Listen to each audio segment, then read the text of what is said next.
Hi friends, अस्सलाम वालेकुम रहमतुल्लाहि व बरकातहू। तो न्यू वीडियो में खुश आमदीद सब भाइयों को।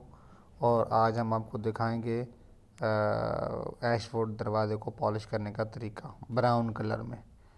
तो सबसे पहले आपने दरवाज़े की कीली वगैरह अंदर कर लेनी है और जो ताला और जो झटकनी लगी होती है उसके ऊपर या मास्किंग टेप कर लेनी है या उसे खोल लेना है। तो बिल्कुल बहुत ही आसान तरीका है। ये देखें, दो पेच लगे होते हैं ताले के और एक सेंटर में लगा होता है। तो उसे आराम से आप खोल लीजिए और या ऊपर मास्किंग टेप कर दीजिए, दोनों बेहतर है। बट आई थिंक खोलना बहुत ज़्यादा बेहतर है ताकि वो फिनिशिंग में कोई ख़राबी ना आए, मसला ना आए गद्दी रुकने में या कोई। तो अगर आप बेहतर है खोल लें तो अगर आप नहीं खोल सकते तो आप ऊपर मास्किंग टेप कर लें, कागज़ वाली मास्किंग टेप कर लें। वो भी बाद में आप उतार दें और ऊपर से पीछा कर आप हल्की सी गद्दी लगा के साफ़ कर लें, मिट्टी के तेल की या थिनर की। तो दोनों हाल हैं, जिस तरह आप आसानी समझें। तो आज इंशाल्लाह हम ये आपके सामने दरवाज़ा पॉलिश करेंगे। तो अभी तक अगर आपने मेरे चैनल को सब्सक्राइब नहीं किया तो प्लीज़ दोस्तों मेरे चैनल को सब्सक्राइब कर लीजिए और बेल आइकन को भी क्लिक कर लीजिए। तो ये रहा हमारा दरवाज़ा। इसमें ताला भी खुल गया, कीली भी नीचे हो गई। पहले हमने इसको रेग मार लगाया। हमने इसको 100 नंबर का रेग मार अच्छे तरीके के साथ लगाया। रेग मार लगाने के बाद फिर हमने इसके ऊपर अभी ये पुटीन करनी है। तो चाक मिट्टी डालनी है और आपने टाली अंबर डालना है। तो ब्राउन अंबर, तो टर्की अंबर उसको हम आप ज़बान में बोलते हैं। और कलर कोई भी नहीं डालना आपने बीच में। और बस उसको अच्छी तरह मिक्स कर लें और फिर इस पर बिल्कुल थोड़ा सा गिलू डालना है, क्योंकि जितना ज़्यादा गिलू डालेंगे वो पुटीन सख्त हो जाएगी। ज़्यादा बेहतर है, लेकिन जितना आप रेग मार लगा सकें। तो थोड़ा सा गिलू डालिए बीच में। तो उसके बाद आपकी पुटीन तैयार हो गई। और ज़्यादा गिलू नहीं डालना, क्योंकि ये पुटीन जो है वो बहुत सख्त हो जाएगी, तो फिर रेग मार बहुत मुश्किल से लगेगा। तो इतना गिलू डालिए ताकि आप रेग मार भी आसानी के साथ लगा सकें। और इस दरवाज़े को इस पुटीन को, इस फिलिंग को आपने पूरे दरवाज़े के ऊपर फिलिंग कर लेना है स्क्रैपर के साथ ना। पूरे दरवाज़े के ऊपर आपने इसको कहीं जगह नहीं छोड़नी। ये गिलू डाला बीच में तो बिल्कुल थोड़ा सा, क्योंकि जितना ज़्यादा डालेंगे वो आपके ही नुकसान होगा, मतलब रेग मार लगाने में। तो इस वजह से जितना मतलब हो सके उतना डालिएगा और ताकि रेग मार आप आसानी से लगा सकें। तो उसके ऊपर आपने जब दरवाज़े के ऊपर शुरू करनी है तो बिल्कुल पूरा दरवाज़ा फिलिंग कर देना है। ये देख लें, पूरा दरवाज़ा फिलिंग करेंगे अच्छे तरीके के साथ, कोई जगह रहे नहीं। और उसके बाद आपने दरवाज़ा जब पूरा फिलिंग हो जाएगा तो उसके बाद आपने इसके ऊपर 120 नंबर का रेग मार लगाना है। पुटीन करने के बाद सारी पुटीन आप कर लें और कोई जगह रहे नहीं तो उसके ऊपर फिर आप 120 नंबर का रेग मार लगा लें अच्छे तरीके के साथ। और रेग मार जब लग जाएगा पूरा टोटल, कोई जगह रहे नहीं। और याद रखना आपने जिस तरह ग्रेन है उस तरह रेग मार लगाना है। ग्रेन के अपोजिट साइड पे रेग मार नहीं लगाना। जिस तरह ग्रेन है, जिस तरह दरवाज़े के ग्रेन है, चाहे वो मतलब डाउन शेप में है तो डाउन शेप में रेग मार लगाना है, तो अगर स्टैंड शेप में है स्टैंड शेप में लगाना है। जिस तरह मतलब आपके ग्रेन है आपने रेग मार हमेशा उसी तरह के साथ लगाना है, ताकि जब वो आपकी पॉलिश हो जाए तो वो बीच में लाने ना आए। और ये सारी आपने दरवाज़े को पुटीन पहले कर लेनी है। पुटीन करने के बाद इसके ऊपर आपने जो है वो रेग मार लगाना है 120 नंबर का। ये ऐशवुड की जो है वो प्लाई है, ऐशवुड का दरवाज़ा है। तो ऐशवुड की, क्योंकि वो ग्रेन आपको पता है मसान बहुत ज़्यादा होते हैं ग्रेन, तो उनको भरने के लिए ये बहुत आसान तरीका है। और उसके बाद जब आप ऊपर फिनिश दरवाज़ा हो जाएगा तो आप हाथ लगाएंगे तो आपको बिल्कुल स्मूथ दरवाज़ा नज़र आएगा एक एक लेयर में। तो उसके बाद क्योंकि ये रेग मार लग जाएगा, सिर्फ ग्रेनों में पुटीन जो है वो खड़ी रहेगी, बाकी तो सारी तकरीबन उतर जाएगी।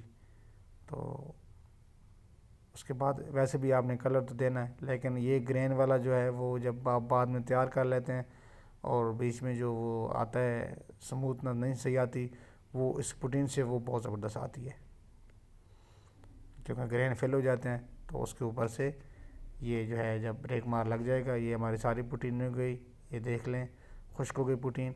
खुश्क होने के बाद आपने रेग मार लगा लेना। ये देख लें सारा रेग मार लगाया हमने 120 नंबर का, और अच्छे तरीके के साथ रेग मार सारा बिल्कुल जिस तरह ग्रेन है आपने उस तरह लगाना, झरियों में भी और बाहर भी।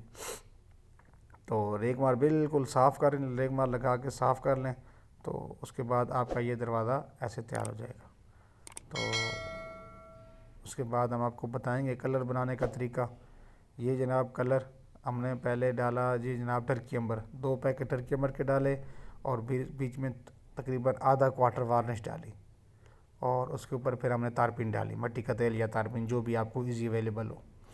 तो हमने ये बना लिया सिर्फ टर्की अंबर, याद रखना सिर्फ टर्की अंबर, क्योंकि हम ब्राउन कलर बना रहे हैं तो उसमें कोई और कलर नहीं डाल रहे। ठीक हो गया, सिर्फ टर्की अंबर जो है वो हम डाल रहे हैं।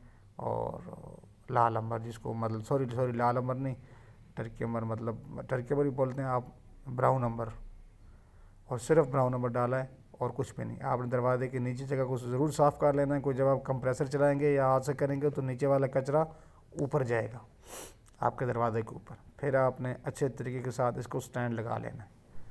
तो जब आप स्टैंड लगाएंगे तो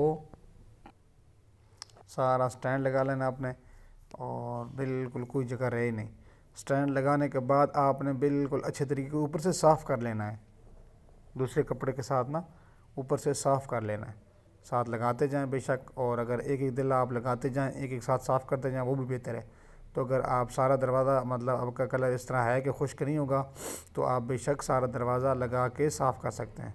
और याद रखिए कि स्टैंड लगाने से पहले जब आपका रेगमार दरवाज़ा हो जाए पुटीन और करने के बाद, रेगमार करने के बाद ऊपर से 120 नंबर का, तो आपने एक हाथ लाख का लगाना है, पॉलिश का, लाखदाना पॉलिश का जो आपने बनाई होगी, बाद में आपको बताऊंगा मैं, वो आपने एक हाथ पहले लगाना है ज़रूर, ताकि आपकी चूस पुटीन आपकी चूस ना करे। तो उसके ऊपर आपने ये कलर लगाना है फिर, ताकि आपकी पुटीन का कोई इशू ना रहे, चूस ना करे, और फिर आपका आसानी से साथ आप लगा सकते हैं। बेशक आप पूरा दरवाज़ा लगा के भी साफ़ कर सकते हैं और साथ साथ में भी साफ़ कर सकते हैं एक एक दिला, लेकिन देखिएगा ताकि वो सिस्टम में आपका नीचे वाली गद्दी ऊपर ना चढ़े और ऊपर वाली नीचे ना चढ़े। हिसाब के साथ आपने इस तरह साफ़ कर लेना है। चिटकनी वगैरह आप बेशक टेप कर लीजिए तो बेहतर होगा, क्योंकि फिर भी थोड़ी बहुत गंदी हो जाती हैं, वो फिर बुरी लगती हैं बाद में। तो उसके ऊपर आपने जब दरवाज़ा बिल्कुल देख लेना साफ़ करके कि मैंने कहीं नहीं छोड़ा, कोई जगह ऐसी रही नहीं जहाँ पर मैं ज़्यादा कलर खड़ा हो या कम खड़ा हो।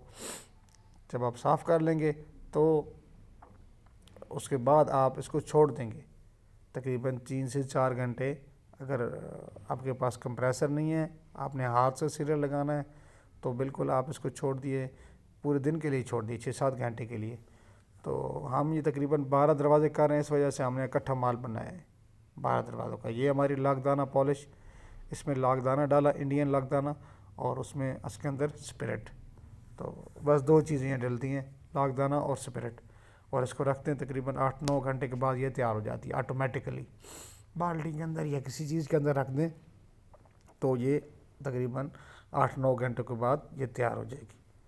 तो उसके बाद बेशक आप इसको यूज़ कर सकते हैं। और हाँ, इसको पुन लीजिएगा ताकि कचरा बीच में ना आए। जब भी आप यूज़ करें पॉलिश या सीलर या कोई ऐसी चीज़, तो उसको पुन लीजिए ताकि बीच में कचरा ना आए। कचरा आएगा तो आपको भी ज़्यादा वो रेगमार लगाना पड़ेगा फिर।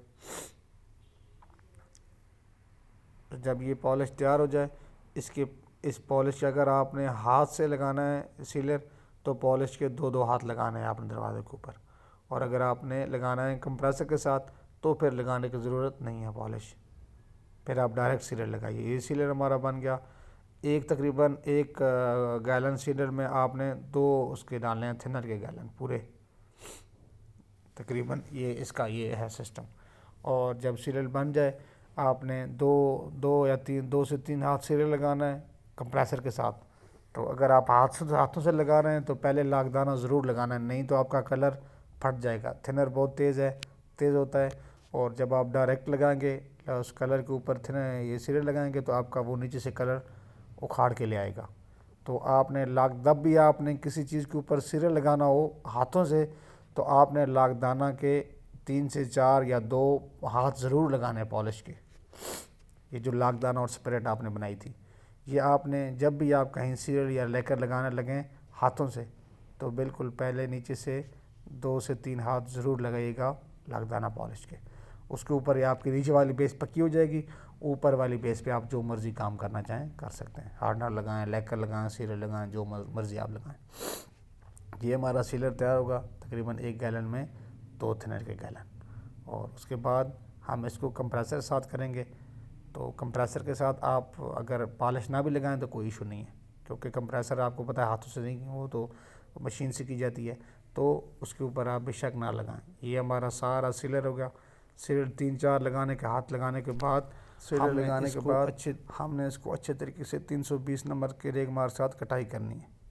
ठीक हो गया।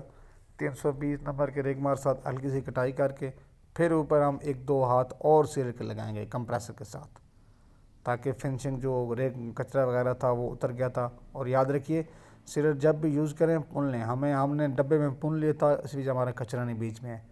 आप भी जब भी यूज़ करें सीलर बेहतर है उसको पुन लीजिए मलमल कपड़े के साथ।